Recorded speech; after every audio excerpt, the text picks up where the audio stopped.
Hello, everybody, and welcome to Honeybee Watch Symposia series. I'm Steve Rogenstein. I'm your host, behind-the-scenes producer, and Honeybee Watch's project director. And I'm joined by my colleague, Rodrigo Moro, who is Honeybee Watch's science director. As I said, we have more than 150 registrants, and hopefully more people will sign in as we progress. So today we're super excited because we're departing from our usual focus on honeybees. And instead, today our protagonist will be tree cavities. And we have three experts with us who work predominantly with them, and they will share their expertise and their anecdotes. So in the interest of time, because we have lots of material to cover, I'm just going to give a very brief introduction to Honeybee Watch. We are an international coalition tasked with better understanding how and why free-living honeybees survive via natural selection with little to no human intervention. We've been around for about 4 years, and in that time, our research partners and participating citizen scientists have identified more than 2,000 nest sites on 5 continents. So it's super exciting for us. We haven't done that much communications or promotions. It's a full volunteer group, so it's pretty astounding what we've accomplished so far. We are working with the International Union for the Conservation of Nature, IUCN, to reassess the red list status of Apis mellifera in Europe, which we're very proud of. And amongst other activities, including this Symposia series, we're applying for grants to fund our study. We're striving to expand into Africa, the Caribbean, Middle East, and beyond. I believe a couple of people from Kenya are going to be here with us today. So if you have any potential leads for us for sponsors and or funders and or opportunities for us to establish a regional cell where you're located, please get in touch. And if you'd like to know more about Honeybee Watch, there's an 8-minute presentation on our resources page of the website. And it's the first video. And Rodrigo, if you could just drop, there you go. That's the link to see our resources page. And there you will find all of the videos that we've uploaded from past symposia and other events, as well as articles, videos, publications, reference points, etc., about free-living honeybees and related topics. So we are expanding that page, and it's super interesting if you want to do a deep dive. And that brings us to today's symposium, which is titled Tree Cavities, Homes and Biomes for Bees and Other Organisms. And as I intimated, it's a departure from prior symposia, with the star not being honeybees, but rather tree cavities. And in case that's not self-evident, these are natural hollows in trees by which a diverse array of species is often involved in both their formation as well as in their habitation. And there have been found birds, invertebrates, small mammals, fungi, and more, and we will hear some of those stories today. From our three experts who come from various fields and have explored the topic of tree cavities from different perspectives. And because they are coming together, we're going to hopefully give a more holistic view into this fascinating biome and this natural bee habitat. Now we're going to go to our third speaker, Mick Verspuij, who is the founder of Boomtreebees in Ireland. He and I finally met in person last year at the Learning from the Bees conference, although I have been following his path for many years. He has carved and installed hundreds of log hives throughout Ireland and the UK, and participates in the University of Galway's research on free-living honeybees by monitoring and sampling many nest sites. He's also an arborist, so he knows a lot about trees. And indirectly, he inspired this symposium. We had a conversation a while back, and he mentioned that we really ought to look more holistically at bees, not just at their biology or behavior, but should also consider their surrounding environs, the climate, the interactions with other creatures like Basha just presented. And all that should be incorporated in our research at Honeybee Watch and in others' research as well. And so with tree cavity as a predominant habitat in which free-living honeybees reside, it was natural for us to dive deeper into this topic. So here we are. Much thanks given to Mick for being the catalyst for this impressive congregation of us today. So without wanting to take more of your time, we've got your presentation loaded. If you could unmute yourself and just say I'm unmuted hello. already. Super. Again, I'll give you 13 minutes and I'll give you a 1-minute warning. Okay, You ready? perfect. I'll try to keep it within the time restrictions. Super. Go First for of it. all, thanks very much for the previous two presenters. Absolutely brilliant information, I think. So yes, today, as Steve already said, I was very keen to learn more, like, because over the years I've been working with bees. I wanted to get like a better understanding. My background coming from forestry and landscape management, I always have these queries when I see something, all these questions that I get to myself, like, and obviously I need to get a better understanding from it. But yes, so to start off, like, just to let you a little bit of information about what we're doing here in Ireland. If we go to the next slide. So in 2016, I kind of came upon like that. I got to the point where I wanted to start properly working with bees. So I started Boomtreebees, like, where we do a lot of work in habitat creation and preservation. That followed on then. Once I started to do that, like, so it's the making of hives that I distributed throughout different parts of Ireland. I had conversations like with people where they actually said to me, like, so try to really get a good understanding, like, of how bees interact with their environment and with other species. We need to kind of get this one spot kind of organized and monitor that area. So I started off a conservation area. Where I'll be chatting a little bit about, like, and just kind of explaining like why I choose it and what's inside it. Like, those colonies now that are within that area, I've been following them now for the last 4 to 5 years. As Steve said, that information I feed it back to the university in Galway. They're obviously processing that.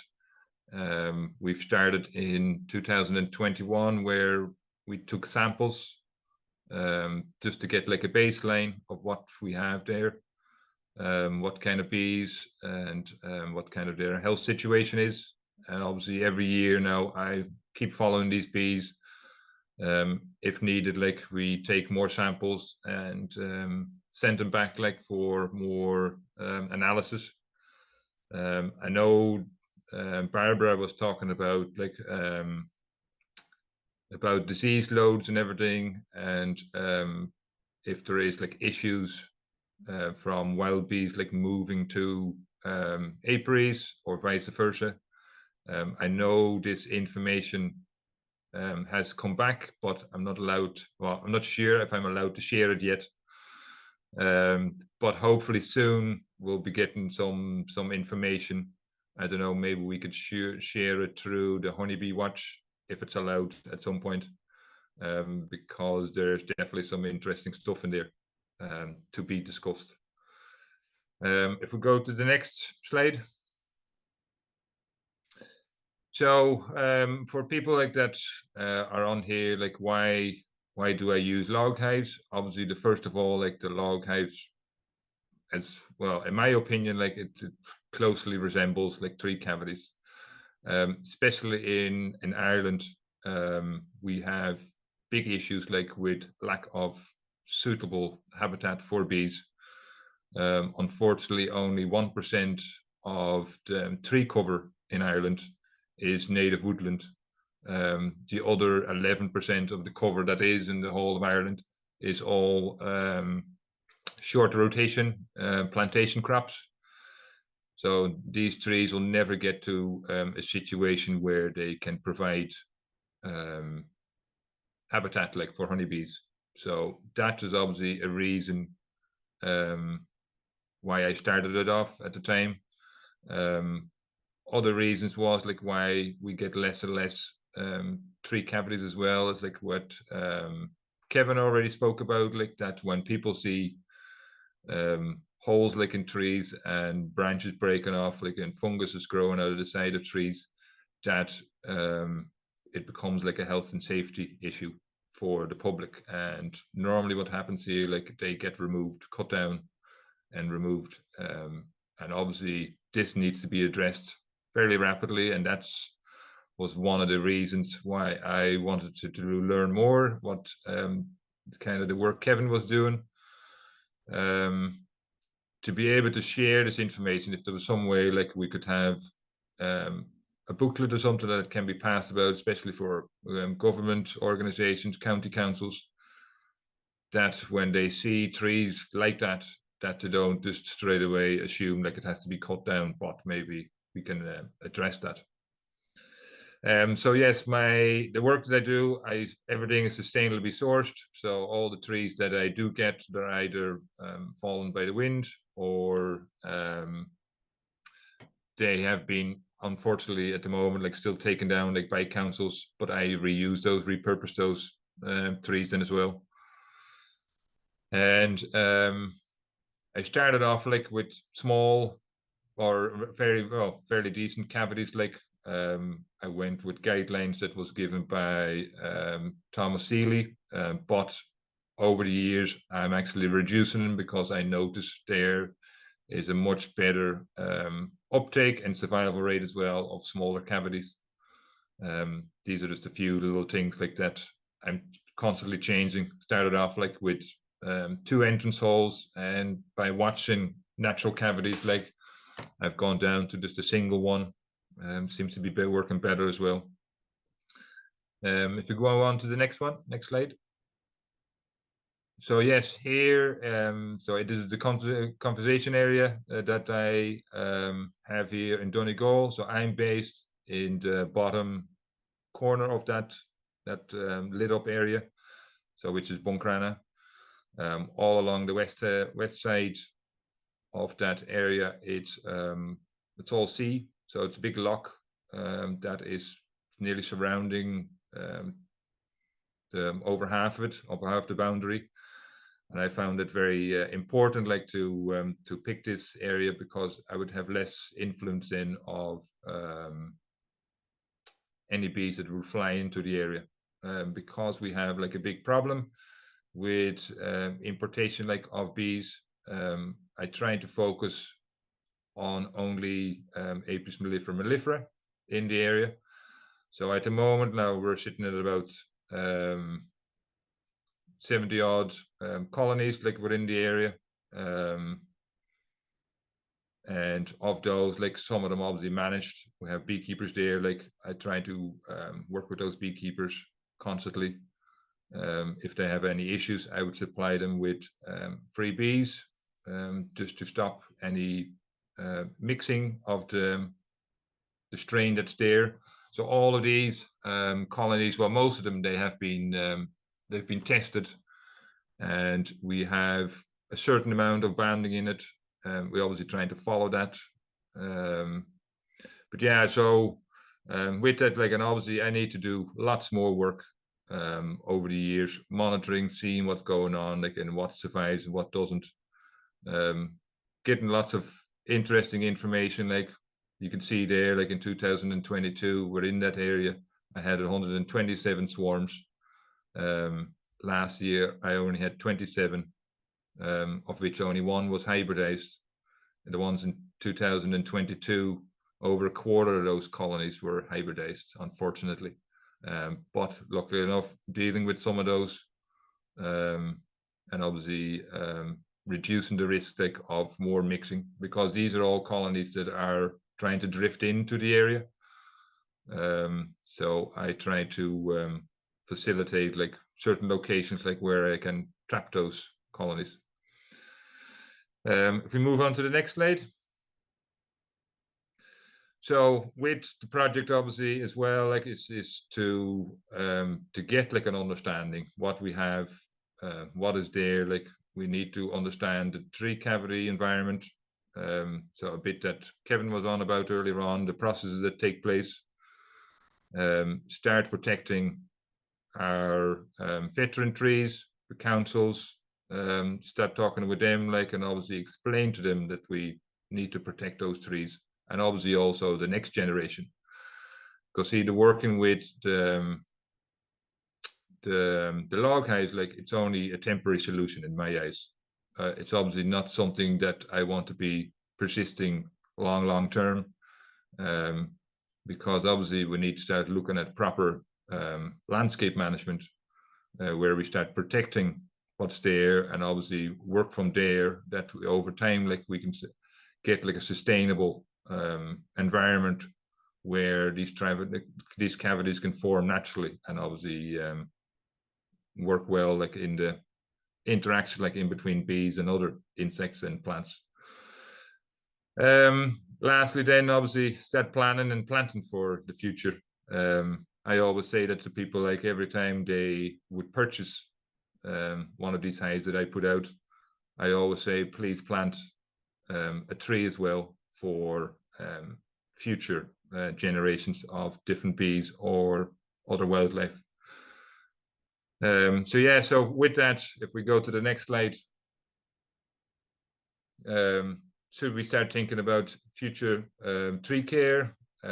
These are some of the guidelines that could be used, like for spreading them around, like to different organizations, like where tree arborists even, or county councils, whatever, where you would talk to them and say, right, I said, if we have these particular trees with these sizes, cavities in them, whatever, maybe start protecting them and maybe put them on a certain list where you would have, say, future tree cavities, and protect those.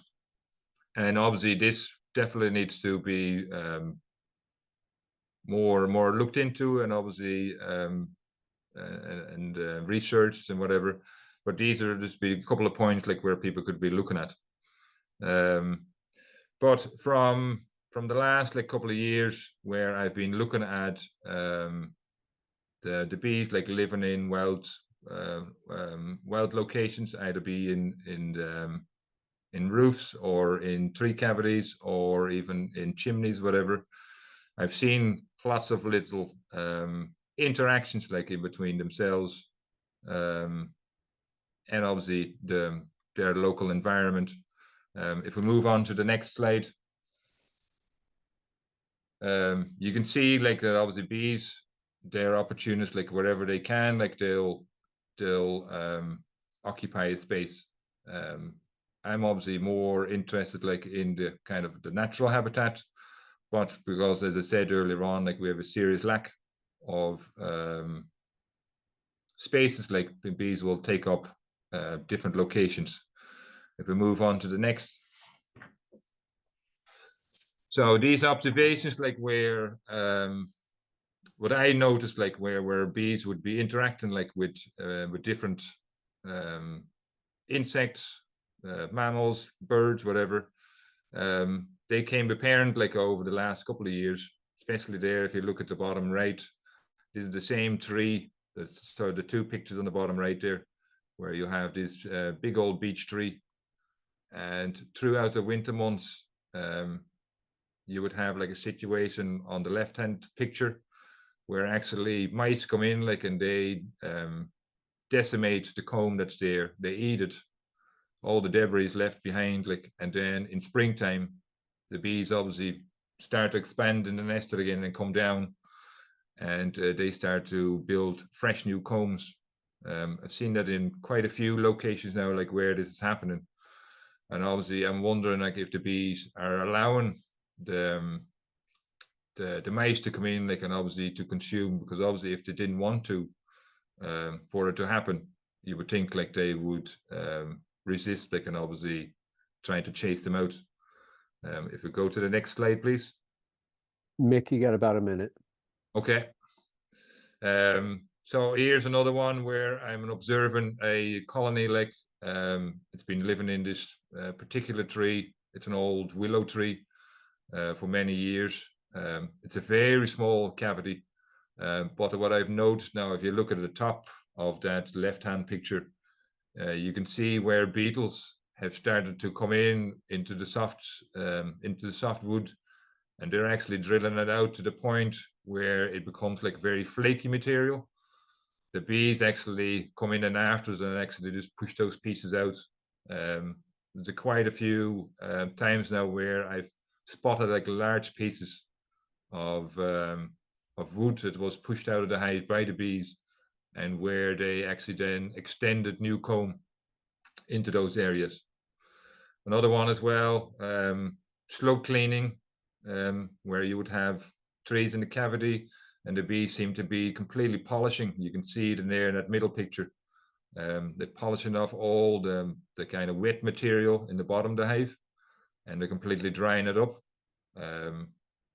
Is this like where they're actually preparing the walls like for the bees to work and to start to attach a comb? For me, that's very interesting. And obviously I want to learn more from it, and obviously just by observing those kind of things, it could be good. If we go to the next slide.